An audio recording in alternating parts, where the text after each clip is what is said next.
Thank you for visiting our channel. Please like, share and subscribe for more exciting food videos. Hi everyone. Today we're making a crispy, tangy Korean favorite, kimchi pancake or kimchi jeon. I'll show you the key ingredients, simple steps and tips for that perfect golden crisp. Let's get cooking. If you like fast, salty, crunchy snacks, a kimchi pancake might become your new go-to dish. It is a simple Korean pancake made with chopped kimchi, flour, and water, then pan-fried until the edges turn golden and crisp. People love kimchi pancakes because they hit so many cravings at once.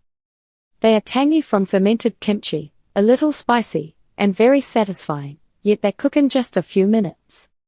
You can serve them as a snack, a side dish, or a light meal with a bowl of rice.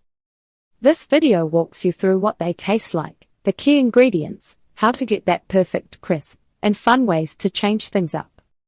What is a kimchi pancake and why is it so good? A kimchi pancake, or kimchi jeon, is a savory Korean-style pancake made mostly from chopped kimchi mixed into a light batter. The batter is usually just flour and water, sometimes with an egg and a bit of starch.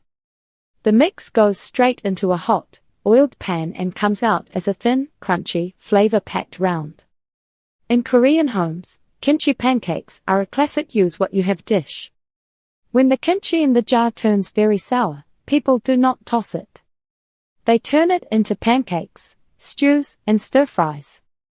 That sour flavor softens and deepens once it hits the pan, which makes the pancake taste rich and cozy.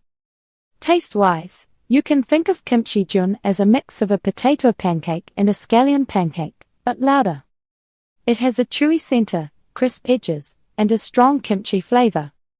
It pairs well with drinks, plain rice, or just a simple dipping sauce. Flavor and texture. What to expect from your first bite? Your first bite of kimchi pancake should be salty, a bit spicy, and clearly tangy. The fermented kimchi gives it a mild sour note, like sauerkraut or pickles, but wrapped in a warm, savory batter. The outside should crackle slightly when you bite it, while the inside stays tender and slightly chewy.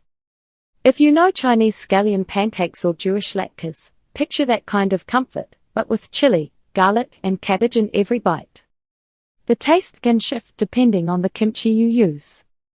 Older kimchi tastes stronger and more sour, while fresh kimchi gives a lighter flavor. When do people eat kimchi pancake in Korea? In Korea, kimchi pancakes often show up as bar food, rainy day comfort food, or a quick dish to share at home. Many people enjoy them with a drink, especially on chilly or wet evenings. They are usually cut into small wedges, set on a plate, and served with a simple soy dipping sauce. You might see them on the table with other small dishes, but the pancake often steals the attention. It is easy to cook, easy to share, and feels special even though the ingredients are basic. And that's part 1. You now know the basics for making a classic kimchi pancake. Next, we'll explore fun variations, serving tips, and how to store leftovers. Stay tuned for part 2. Thank you for watching. Please remember to like, share, and subscribe.